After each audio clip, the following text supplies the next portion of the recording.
হাতের কোষটা একটু পশ্চিম দিকে বাঁকা থাকবে, হালকা ফাঁকা থাকবে। হালকা কি থাকবে? হালকা কি থাকবে?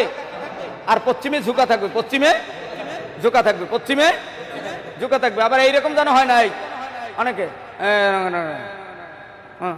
আছে না নাই? নো, এভাবে হবে না, কিন্তু এভাবে হাত ফাঁকা রাখতে হবে ইনশাআল্লাহ।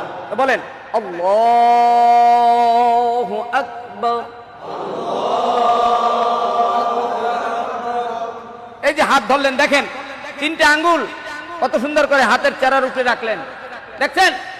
এদিকে এই যে তিনটা আঙ্গুল সুন্দর করে হাতের চারার উপরে রাখছে না? আপনারা দেখতে পাচ্ছেন? সেম। আর এই যে বুড়ি আঙ্গুল এবং কনিষ্ঠ আঙ্গুল, এই দুইটা আঙ্গুল দিয়ে হাতটা ধরে রাখছে উপরে নিচে, তাই না? এই যে ধরছে, দেখছেন? এভাবে ধরে স্বাভাবিকভাবে ছেড়ে দিবেন। আপনার নাভির উপরে যাক, নাভির নিচে যাক, যার যেভাবে হাত তার সেখানে যাবে চলে, ঠিক না? আল্লাহু আকবার বলেন।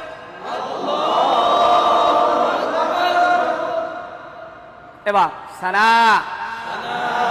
আরেকটু জোরে, আবার বলেন সুবহানাকা আল্লাহুম্মা ওয়া বিহামদিকা ওয়া তাবারাকা ইসমুকা ওয়া তাআলা জাদ্দুকা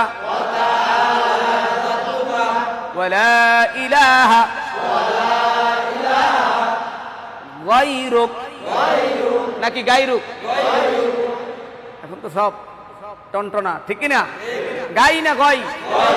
গায়রুক। বেশ। আউযু বিল্লাহি মিনাশ শাইতানির রাজিম। বিসমিল্লাহির রহমানির রহিম। আলহামদুলিল্লাহি রাব্বিল আলামিন। পারা যাবে না? ওয়ালাদ-দাল্লিন। আমিন। এবার সূরা ফিল, নাকি লাহাব, যেটাই পড়েন বড় সূরা। প্রথম রাকাতে কমপক্ষে এক আয়াত বড় সূরা পড়লেন, পড়েন সূরা ফিলই পড়লেন। আলাম তারা, ফিল বুঝতেছে না, আলাম তারা ধরি না। বিসমিল্লাহির রহমানির রহিম। সূরা ফাতিহা শেষ, এবার সূরা ফিল। আলাম তারা কাইফা ফাআলা রাব্বুকা বিআসহাবিল ফিল আলাম ইয়াজআল কাইদাহুম ফি তাদলিল ওয়া আরসালা আলাইহিম তায়রান আবাবিল তারমিহিম বিহিজারাতিন মিন সিজিলিন ফাজআলাহুম কাসফিম মাকুল, না মাকুল, মা মা মা কুল। এবার রুকুতে যাবেন, বলেন আল্লাহু আকবার। সুবহান রাব্বিয়াল আযীম।